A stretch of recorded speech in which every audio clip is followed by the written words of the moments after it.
Hey everybody, I'm the Rusty Mechanic, and today I'm taking a look at Newage H55 Hughes, aka Powerglide from the original Transformers G1 cartoon. You might wonder why I'm doing a review of this guy now. Well, it's a bit of a weird story. I was actually going through the boxes that are here on my desk, just doing a bit of cleanup, and I stumbled across the box for Hughes and wondered why he was still upstairs and not downstairs in the basement with the rest of the stuff. And as I was going through all the content on my YouTube channel, I realized I'd never actually done a review video of this guy. So I took a look at showzstore.com. Sure enough, he is still available on their website. It is where I got this guy as well. They've got excellent shipping, awesome customer service, so please go ahead and check them out if you're interested in getting this guy. I will leave a link in the description down below so you can go straight to him. If you do happen to shop at showzstore.com, please go ahead and use my code RUSTY at the top of their website. They've got a support your favorite reviewer code box that you can put my code RUSTY into. Doesn't cost you anything, it just helps in a way to support the channel. Anyway, with all of that stuff out of the way, let's go ahead and finally take a look at this guy. Okay, so as always, we're just going to take a quick look at the box here again. Very cool, nostalgic looking styling of the box, very reminiscent of the G1 original toy, right, and the box art on the toy with the grid lines. And of course, we've got some very cool box art here of Powerglide in his robot mode. And then what do we got? We got pictures of the actual figure doing like a running transformation thing, so it has both modes here at the top.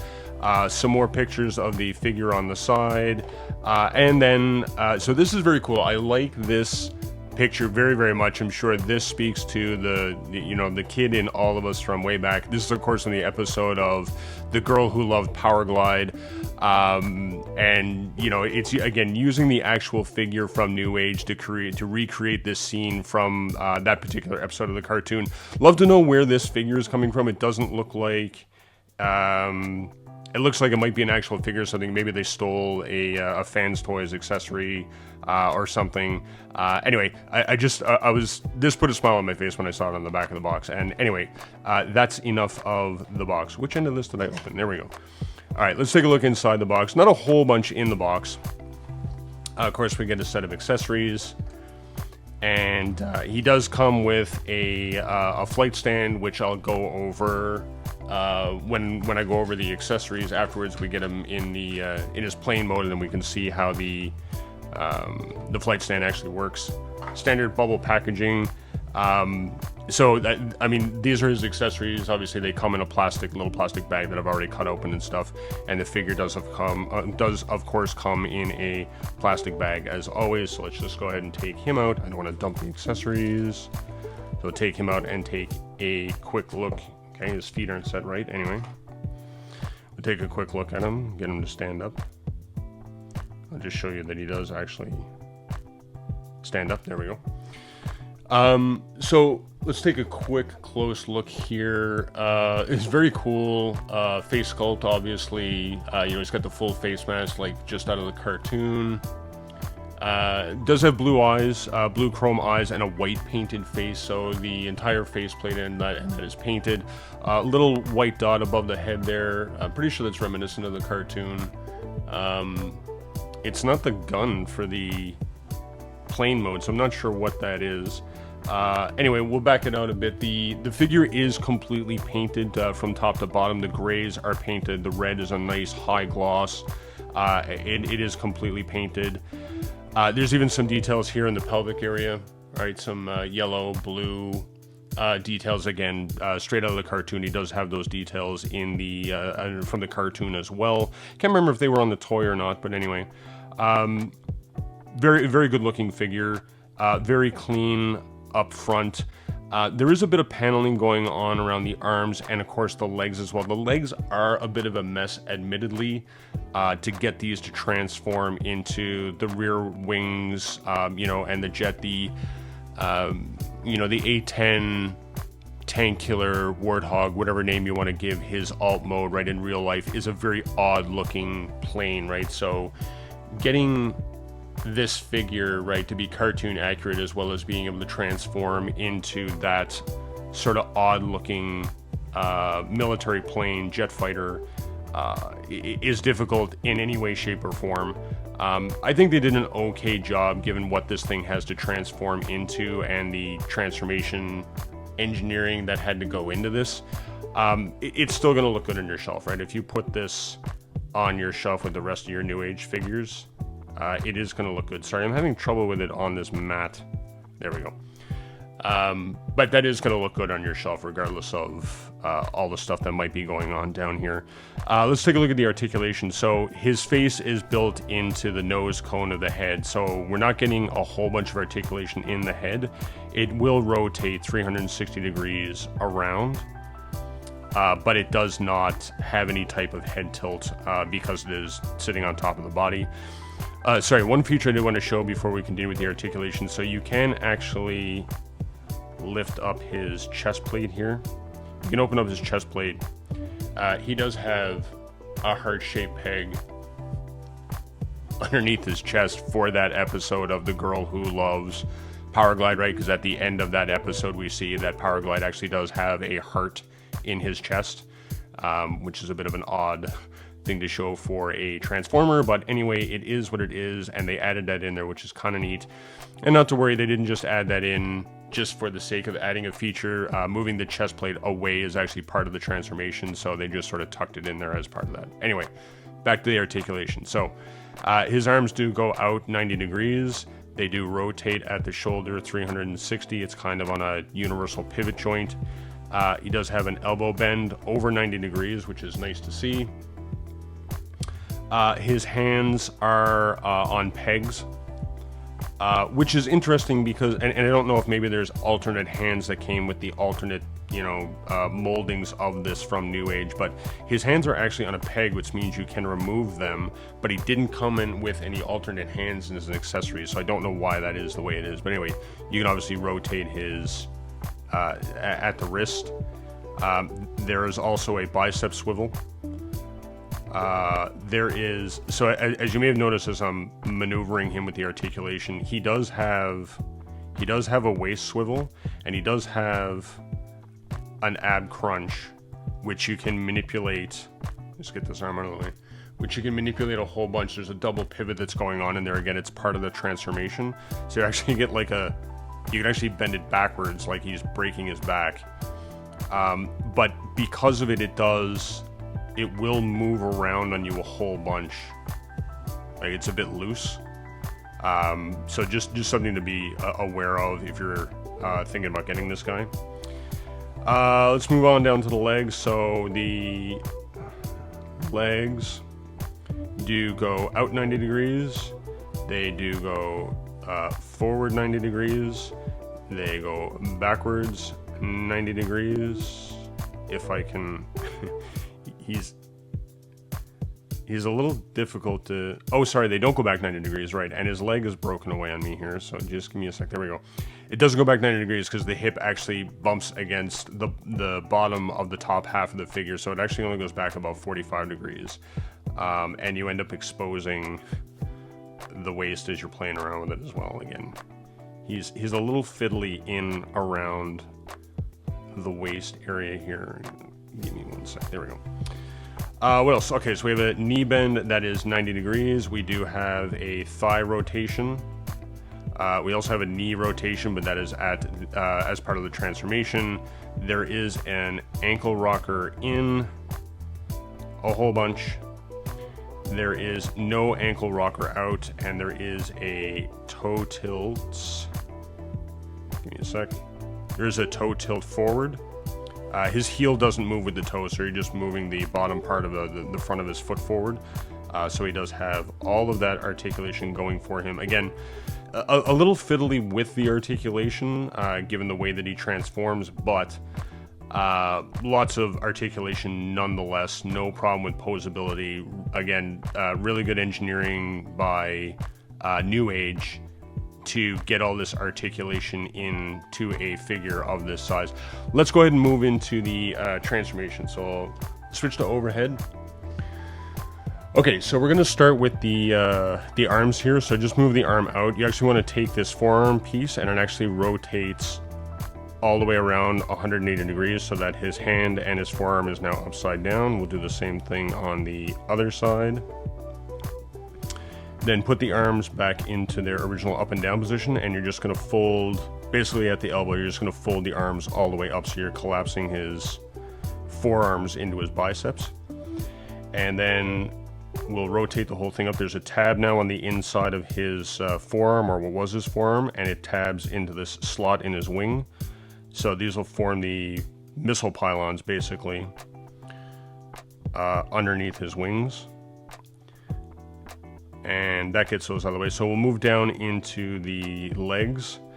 So the legs are a bit of a pain in the butt, only because they are fiddly and you're sort of collapsing everything down to make the shape of the plane at the back. But you'll notice that on the inside of his thigh is painted red. So we want to rotate the entire leg assembly around so that the red paint is on the outside, which makes the outside of the plane. Then, holding the upper thigh and grabbing the lower part of the leg, we're going to rotate it around at the knee. Then grabbing the lower part of the leg and grabbing the ankle, we're going to rotate that around again. Did you get all that? Let's do it again. Upper thigh, rotate the whole leg assembly around. Hold the upper thigh, rotate the lower leg around. Hold the lower leg, rotate the ankle around. Perfect. Well done.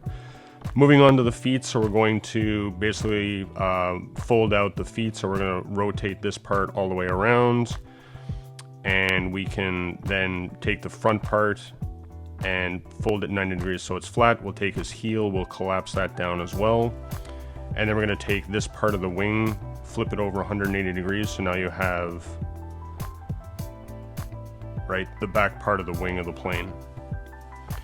We'll do the same thing again over here. So we're gonna fold out the bottom part of the foot. We'll fold that part of the foot down, fold the heel down, and then bring this wing around 180 degrees. You can go ahead and bring the two halves of the back of the plane together. And I like to do this part first before we worry about... Oh, sorry, right, we have to worry about the legs. I was going to say, I like to do that part first because it's easier, but you have to break the legs apart first. So the part that makes up the engine here is actually tabbed onto the leg, so you just want to lift it away. And you'll notice that, it's probably better from this side. So you notice that this part that makes up the engine, the top half of it that has the pin in it is actually slid forward. So you just want to slide it back so that it forms the engine like that. When you untab the engine, it does basically let the leg go. So the engine is actually pegged into the leg to keep the leg steady. But now that the leg is free like this part of the leg will actually flip over 180 degrees to collapse the leg into the back of the engine. Now, as you're doing this, you do need to have the leg out to the side, because you'll see that as you rotate this around, there's now like a tab edge here that tucks in under the hip. So you'll tuck it in under the hip, and then you can bring the leg down like that. Rotate the engine around 180 degrees, and we'll just leave the engine out there like that for now. So let's go ahead and do the same thing on the other side. So you want to unpeg the engine and just pull it out. That frees up the leg. So again, make sure the leg is all the way out. And I'm just going to show it from this side so you can see what's happening. Right, see that oh, bent at the knee. Hold on. Try it this way. Yeah, it wants to bend at the knee. So this panel here, there we go. This panel flips up while you're keeping this part of the leg straight, and then it will tuck in underneath the hip. We'll collapse the engine and flip that around 180 degrees, and now we can bring the two halves of the back of the plane together. As you'll see, there's tabs right on the inside that tab into the other side. You just want to squeeze it all together. And we'll just make sure that's all closed up on that side. Yeah. So that we can rotate the upper torso around. So flip everything around 180 degrees. We're going to bring the wings down so that they are 90 degrees. Now you're going to take the entire upper body, or the front of the plane, and separate it away from the back of the plane. And as you do that, you'll notice that the wings rotate 90 degrees, so that now they're in line with the rest of the plane. This part sitting on top of his cockpit, basically you want to lift it up 90 degrees.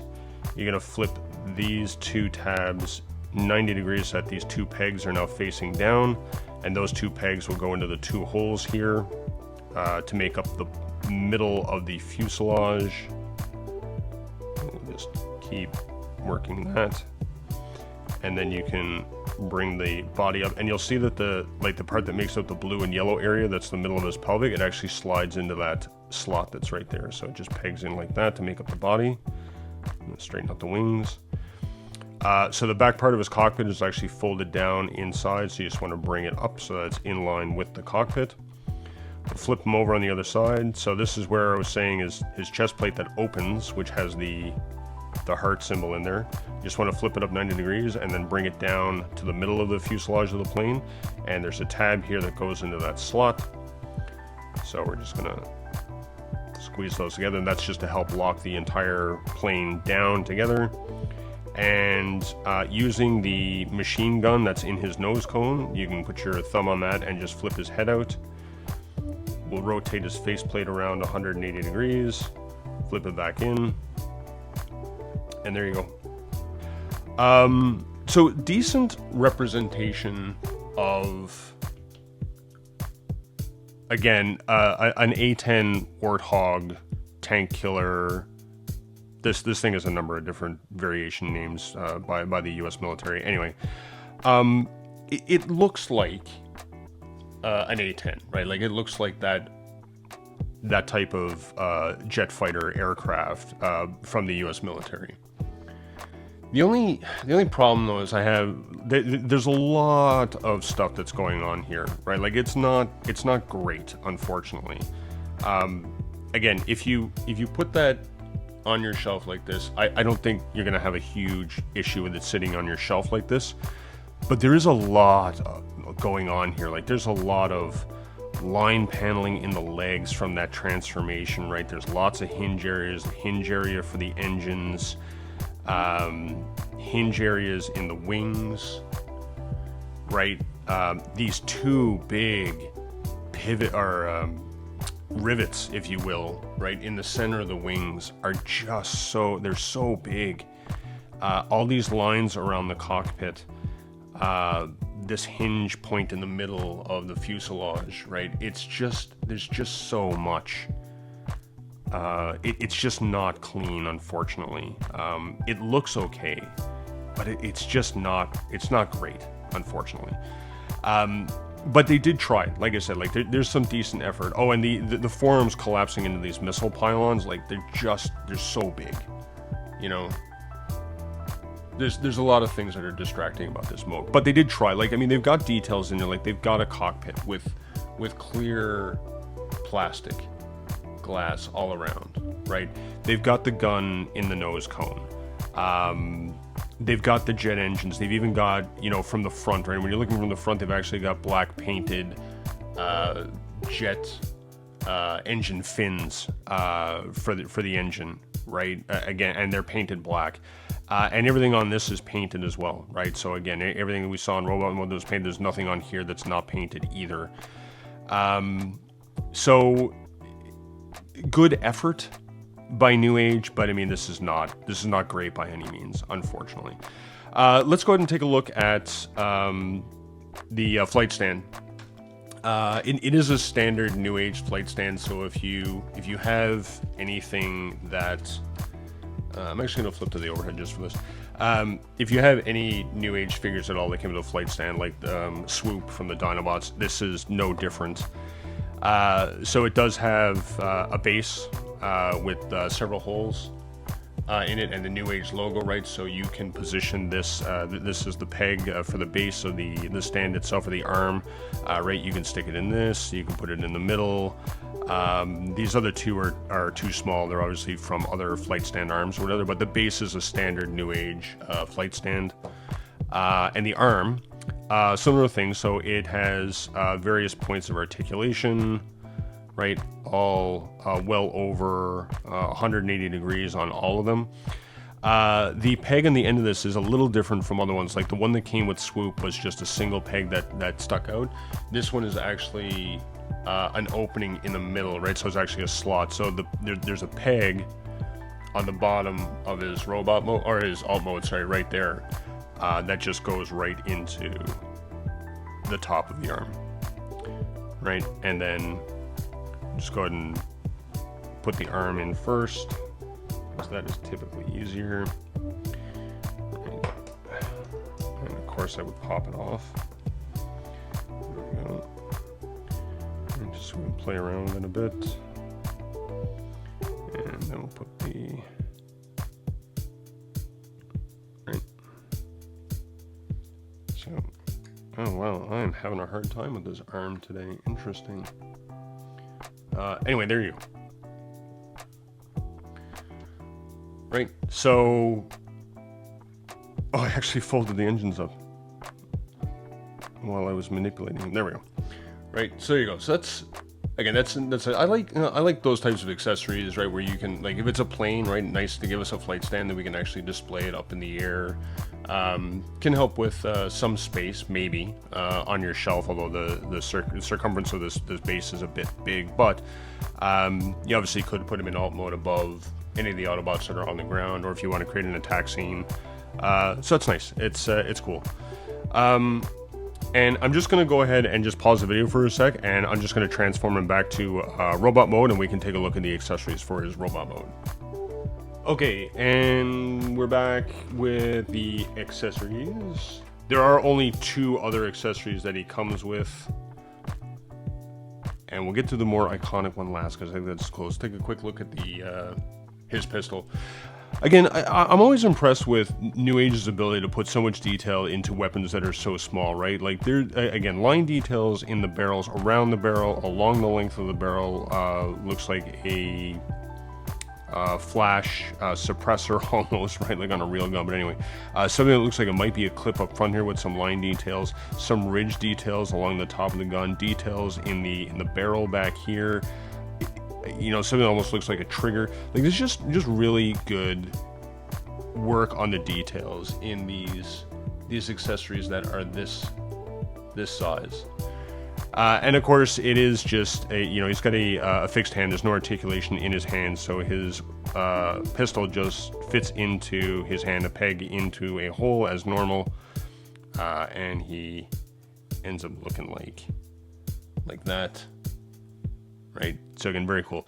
And of course, every character that was in the episode of Hoist Goes to Hollywood gets one of these masks. So we have the alien mask from that episode. Again, this is fully painted, by the way. His gun is also fully painted, same color as his arms. This is also fully painted. It's a very glossy mint green, if you will. There's details in the ears. The eyes are painted orange with a black dot in them. See if I can get the camera to focus on it. I think you can see it there. There are teeth in the bottom of the mask. Get the light on and get better lighting on it. There we go. There's teeth in the mouth of the mask. The mouth is open. He's got the antennas at the top. Like this is just very cool. And of course, as you can imagine, it is a peg on the back of the mask. So the way it works is, using the transformation, is you're going to flip his head open using the machine gun at the top of the nose cone. Right? So flip his head open, flip his head around, close it back up, and we've got a square in the back of the head sculpt for that peg to fit into, and it does just push on, and there you go. Again, just that's a cool accessory. I'm not displaying. Well, I don't know. I'd say I'm not displaying it like this, but maybe I will. Maybe, you know, when Newage comes out with Hoist and Trax and all the other guys that were in that episode. Warpath was in that episode, I think. Which their Warpath, I think, is coming out very soon. So I don't think it'll take us long to find out if this is their intention, that they're going to give all those characters the mask. And maybe if they do, maybe I'll pick up some extra copies and I'll just have a shelf that recreates that scene, because this is very funny. Anyway, so that's all the accessories that he comes with. Anyway, overall, it's a very, you know, I can't leave his face like that. It's a very nice, it's a very excellent Legend scale representation of Powerglide. I don't have any issues with this figure whatsoever. I do have you know, I do have some issues with the alt mode. Like I said, there's just a lot of lines going on in his alt mode, unfortunately. But legend scale Powerglide figure with a ton of articulation, that's a solid representation of the character from the cartoon. It's an excellent addition to your collection. It's going to look really good on your shelf. Anyway, all that aside, guys, once again, thank you very much. Of course, I am the Rusty Mechanic. Please go ahead and check out my YouTube channel. I am doing a monthly raffle now, if you haven't heard, where I'm going to be giving away a figure every month, assuming I have enough entries in the raffle. What I'm looking for is 100 entries. It's basically $1 an entry or 1 coffee an entry. There's details of that down below in my description of how you can go to buymeacoffee.com, put in as many entries as you want, so basically buy me as many coffees as you want, and then I will raffle off a figure at the end of the month. And it also goes in support of Kennedy's Village, which is a foundation that's run by one of my co-hosts on the Do You Even Transform Bro podcast that we run every second Wednesday on the every second Tuesday on the Realm of Collectors YouTube channel, and that organization helps to bridge the gap between research and care for sickle cell disease. Both Eric B. and Derek B., again, 2 co-hosts on that podcast, they have children that suffer from this disease. So I am looking to use my YouTube channel in a way to try to help them as well, because they have opened their hearts up to accept me into their family. Anyway, again, with all that aside, please go ahead and check that out. Please check the description down below. I am the Rusty Mechanic, and we'll see you next time.